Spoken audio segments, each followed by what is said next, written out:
Pada video kali ini, kita akan membaca tentang 3 kisah sufi perempuan. Pertama, Muazzah al-Adawiyah, kedua Sayyidah Nafisah, dan yang ketiga Syekhah Maryam. Ketiga kisah sufi perempuan ini dikutip dari islami.co.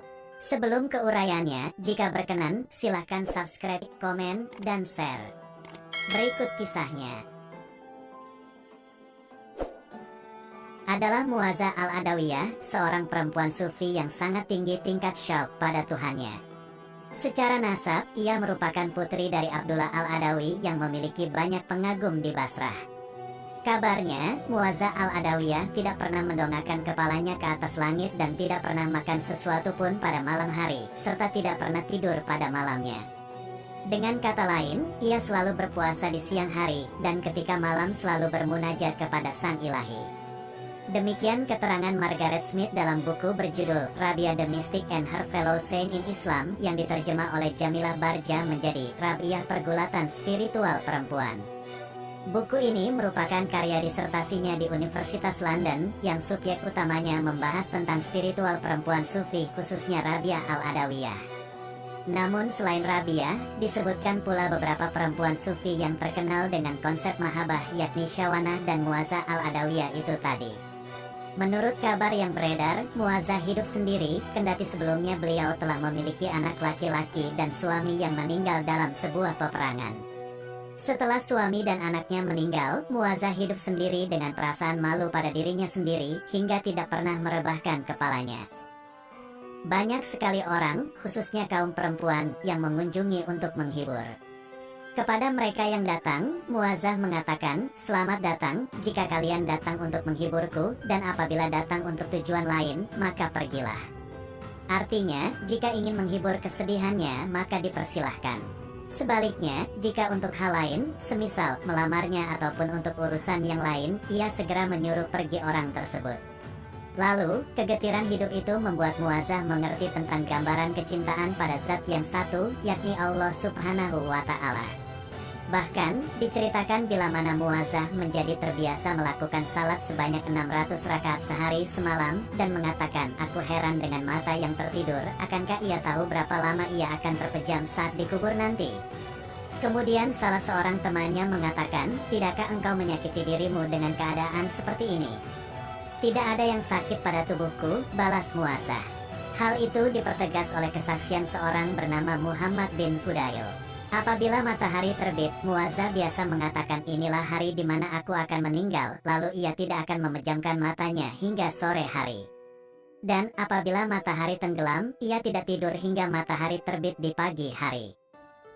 Di titik kesadaran inilah, perlu diketahui bahwa selain para sufi laki-laki yang Allah beri keistimewaan emanasi untuk dekat dengan Rabb-nya, ternyata kaum sufi perempuan juga memiliki keistimewaan serupa. Bagi seorang seperti Muazzah, misalnya, waktu adalah emas yang saking berharganya ia tak ingin ketinggalan sedetik pun untuk bercengkrama dengan Tuhannya. Dari kisah Muazzah di atas, kita setidaknya jadi mengerti bahwa salat menjadi tolak ukur cinta seorang hamba kepada Tuhannya. Karena salat adalah amal yang ditanyakan pertama kelak di alam kubur. Semoga kita termasuk hamba yang tergolong dalam husnul khatimah. Adalah Nafisah, salah satu perempuan sufi, buyut dari Hasan putra Khalifah Ali. Ia lahir di Mekah pada tahun 145 Hijriah dan tumbuh dewasa di Madinah. Nafisah menikah dengan Ja'far as-Sadiq dan dikaruniai 2 orang anak yaitu Al-Qasim dan Ummu Kulsum. Kabarnya, Nafisah sangat terkenal dengan pengetahuannya dalam bidang Al-Quran dan tafsir serta syair-syair. Setelah pernikahannya itu, ia pergi ke Mesir bersama sepupunya, Sakinah al-Madfunah, dan berdiam tidak jauh dari istana Khalifah di Kairo. Siang sampai malam ia habiskan umurnya untuk puasa dan beribadah pada Allah. Nafisah menjadi tokoh masyhur di dataran Mesir lantaran tirakat-tirakatnya dalam ibadah seperti puasa dan salat malam. Konon selama hidupnya, ia menggali kuburannya sendiri dengan menggunakan tangan dan setelah itu ia membaca Al-Quran 6.000 kali.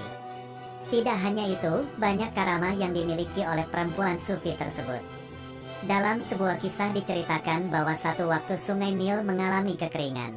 Semua penduduk di tempat tersebut sangat gelisah mengingat air adalah kebutuhan pokok dan petani setempat sangat cemas sebab mereka akan mengalami masa paceklik dan kesulitan bahan makanan.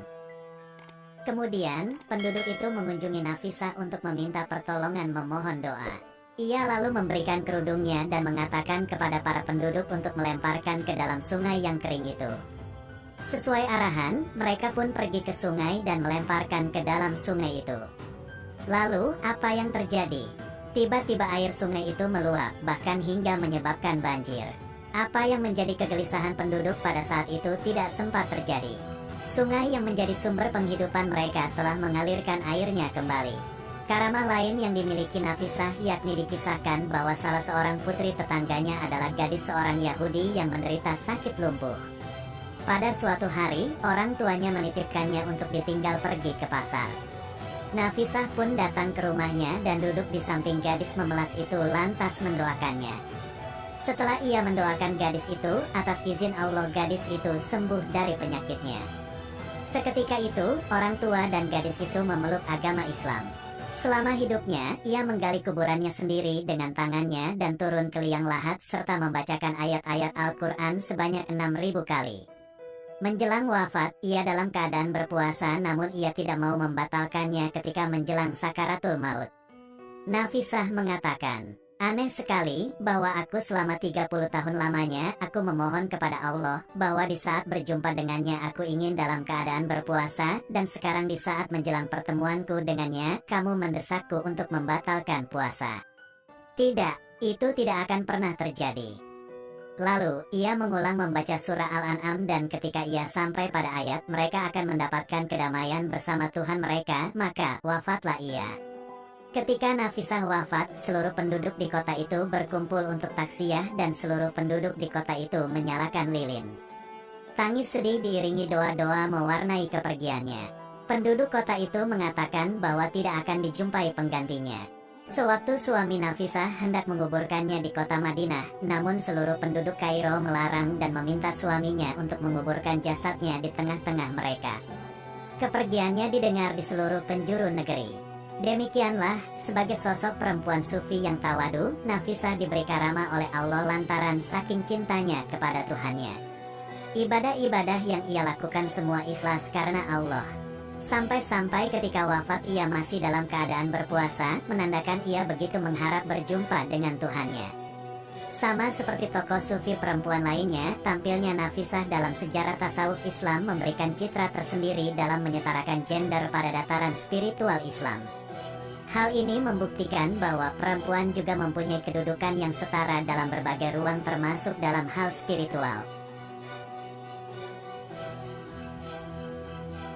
Mesir mempunyai keterikatan yang sangat kuat dengan para wali. Sehingga tak jarang dari pemeluk agama-agama yang berbeda namun mengkultuskan orang yang sama. Syekhah Maryam adalah contoh yang paling jelas perempuan sufi yang sama-sama diziarahi oleh Muslim dan Nasrani. Tepatnya di Kanal Bahar Yusuf, kota Al-Fayum, kota yang terletak di sebelah tengah Mesir, 170 km dari kota, tinggal perempuan muda yang cantik dan juga dikenal akan kesucian jiwa dan cinta terhadap manusia, Syekhah Maryam. Ia sangat suka dengan majelis-majelis tarekat sufi hingga dijuluki bin Al-Mudalilah, putri genit karena mempunyai ikatan baik dengan setiap syekh tarekat sufi yang ada. Perempuan-perempuan Mesir kala itu selalu mengitarinya di halaqah zikir sufi untuk meminta agar Syekhah Maryam mengusap kepala mereka dengan harapan mendapatkan keberkahan, seperti harapan agar mempunyai anak laki-laki dan bisa sembuh dari kemandulan yang dialami. Syekhah Maryam mendoakan mereka sesuai dengan yang diharapkan. Dan semua yang menjadi doa mereka terkabul dan menjadi kenyataan. Nama Maryam berpengaruh terhadap keyakinan penduduk sekitar. Umat Muslim meyakini ia adalah perempuan sufi sedang umat Nasrani menganggapnya perawan suci, Bunda Maria. Umat Muslim Mesir membagi-bagikan roti di Kanisa Al-Aqsa, gereja perawan suci Maria yang mereka sebut isi Maryam, roti Maryam. Umat Muslim dan Nasrani sama-sama berziarah ke makamnya pada saat hari lahirnya yang bertepatan dengan hari Som Enisim pada tanggal 20 April. Hal ini juga termasuk hari libur nasional Mesir yang menandai awal musim semi. Selain membagi-bagikan roti, Muslim dan Nasrani melakukan tawaf, mengelilingi makam Syekhah Maryam sembari mengumandangkan nyanyian, karena dengan mendengarkan nyanyian yang memuji dan mencirikan Syekhah Maryam diharapkan mendapatkan keberkahan. Isi nyanyiannya pun bermacam-macam, dari nyanyian yang menggambarkan seorang perempuan cantik dan ingin terus dekat dalam cintanya yang suci, nyanyian yang menceritakan sebuah janji untuk bertemu. Salah satu nyanyiannya juga menceritakan tentang perempuan cantik yang ditanya tempat tinggalnya. Perempuan itu menjawab Bisahat al-Ulya, istilah tasawuf untuk sebuah kedudukan yang tidak bisa dicapai, kecuali bagi orang yang sudah merasakan kedudukan-kedudukan sufi yang lain. Di kota Fayum banyak dijumpai makam-makam wali yang sering diziarahi, seperti El-Roubi, Halaf Abu Qurrah, Habis El-Wahsi, dan sebagainya.